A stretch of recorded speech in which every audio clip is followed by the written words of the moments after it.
માવલ નામનો ચારણ હતો. તો ઈ ચારણ આપણે તો પેલા રાજમાં જ નોકરી કરતા હોય, તો રાજમાં જ છંદ ને દુઆ ને એવું બધું ગાતા હોય ને રાજા આપણને નોકરીએ રાખે. એટલે એમ કરતા રાજમાં નોકરી કરતા હતા માવલ, અને રાજાના વખાણ કરે. તો ત્યાં ખૂબ વખાણ કરતા હતા. ત્યાં એમાં એક આવ્યો આમ ક્યાંકથી વાદી જેવો બહુ તાંત્રિક હતો. તો ઈ કે રાજમાં આવ્યો અને કેવા માંડ્યો કે હું તો ઈ કે ગમે એવું હોય ને ઈ કે તો ઢીંગલાના ચિથરાને પણ ધૂણાવી દઉં. માણસ 6 મહિનાનું ચિથરા ને તો ધૂણાવી દે, પણ હું તો ઈ કે 6 મહિનાના બાળકને ધૂણાવી દઉં. એવો એની પાસે મેલી વિદ્યા હતી ને એવી તાંત્રિક વિદ્યા. તો રાજના બધા કેવા માંડ્યા કે અમારા માવલ હાવાણી છે ને ઈ કે તો માવલ ને ઈ કે હરીફાઈમાં રાખો. જો ઈ રીતનો હામાં ઈ કે ઓલું કરે ને, હામાં બેહે અને મારી વિદ્યાને ઓલો ટક્કર મારે તો ઈ જીતે ને કાં હું જીતું. એટલે રાજાએ માવલ હાવાણીને કીધું કે કાલે તમારે ઈ કે આ તાંત્રિક છે ને જી એના હાવું તમારે બેહવાનું છે. તો કે જય માની મરજી. તો ઘરે આવીને ઈ તો મૂંઝાણા માવલ હાવાણી અને માતાજી પાસે બેહી ગયા, રવરાઈ પાસે, અને કેવા માંડ્યા કે હે માતાજી, હું તો કઈ તંત્ર મંત્ર કઈ જ્ઞાન વિજ્ઞાન કઈ જાણતો નથી અને મને તો કઈ આવડતું નથી. હું તો એક શુદ્ધ ચારણ છું ને માં તમારા છંદ દુઆ ગાય અને આ રાજમાં નોકરી કરું છું. તો મારે આજે તો પરીક્ષા છે મારી. તો માતાજી મારા તન મન ધનથી અને મારા અંતરથી જો તમને ભજી હોય હે રવરાય તો મારી લાજ રાખજે.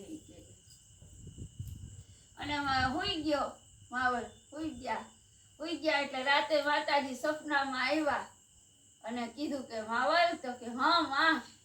તો કે જાય કે કાલે રાજમાં તારે જવાનું છે ને? તો કે હા. તો કે જાજે કે અને કુંભારને ત્યાં જઈને એક કાચો કુંભ લઈ આવજે કે, અને એમાંથી કે ઓલાને કહેજે કે તું તો 6 મહિનાના બાળક બોલાવસ ને, હું તો કુંભ બોલાવી. અરે માં ઈ કે કુંભમાં ઈ કે તો કે હા 9 એવા 9 નાયર વારો કરાવજે, એટલે કે એમાં 9 છીંડા કરાવજે ઈ કે. તો કે ઠીક ઈ કે. હવાર પડ્યું ને માવલ તો કુંભારને ઘેરે ગયા કે કાચી માટીનો ઘડુલો કુંભ કરી દ્યો. કુંભ એટલે આપણે જે ગરબો ને ઓલા માટીના કરે ને ઘડા એવા. તો કે એવો કુંભ કરી દ્યો માતાજી. અને તો કુંભારને કીધું એ કુંભ કરી દીધો. અને રાજભાઈ બધી પછી ગયા એ કુંભ લઈને અને દુવાસનને ઉપાડ્યા. અને રાજમાં ઓલો તો ઈ તાંત્રિક વિદ્યા કરવા માંડ્યો. કોઈ આગ પ્રગટાવે ને કોઈ મંત્ર સાટીને પાણીનું નદી કરે, કોઈ ઢીંગલા ઓલા હોય એવા ધૂણાવે ને એવું બધું કરે ને 6 મહિનાના બાળકને ધૂણાવે એવું બધું તાંત્રિક વિદ્યા મેલી વિદ્યા કરવા માંડ્યો. પછી આવ્યો આપણે માવલ ચારણનો વારો. અને માવલે તો માને સાંભળી રવરાય આવીને. રવરાય રવેચી બની રવરાય માં છંદ ગાયો અને હે માં તું આવજે, તું હોય ત્યાંથી હવે આવજે જટવેલી. આપણે ગાય જ ને. ઊભી ન રહેજે એક ઘડીએ ધાવડી લઈ દોડજે, રવરાય લાજુ રાખવામાં વખત વેલી આવજે. એમ કે માતાજીને સવરી અને છંદ ગાવા માંડ્યા. અને છંદ ઉપર છંદ માતાજીના ગાવા માંડ્યા અને માતાજીને સમરી. ત્યાં તો આખું રાજ જોતું તું એમ 9 નાયરમાંથી કુંભ બોલ્યો. કુંભમાંથી આમ અવાજો આવવા માંડ્યા, રવરાય રવરાય રવરાય રવરાય રવરાય રવરાય.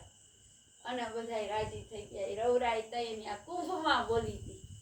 ઈ રવરાય વાની સરજ આપણે રવરાય વાની ગાયસ ને કે રવરાય રવેચી ઈ ગાયસ ને આપણે. હા ઈ રવરાય વાની સરજ છે. અને આપણા ચારણોમાં રવરાઈમાં આપણી પૂજાય છે. અને રવરાઈમાં એ માવલ સાવાણીને આપોઆપ પરચો દીધો તો. અને અત્યારે ઈ કુંભ, અત્યારે જો ઈ નવનાર વાળા કુંભના જો દર્શન કરવા હોય તો વિસાવદર પાસે રાજભરા ગામ છે, ત્યાં હેમુભાઈ ચારણને ત્યાં એ પૂજાય છે. અને ત્યાં મોટું મંદિર છે. અત્યારે તો લાખો માણસો દર્શનાર્થીઓ દર્શને જાય છે. અને દર વર્ષે સમૂહલગ્ન પણ થાય છે. અને રાજભા આપણા સમૂહલગ્ન કરે છે. અને નવનારના કુંભના જે કોઈ 18 વરણને દર્શન કરવા હોય તો રવરાઈમાના કુંભના દર્શન ત્યાં હેમુભાઈને ત્યાં છે.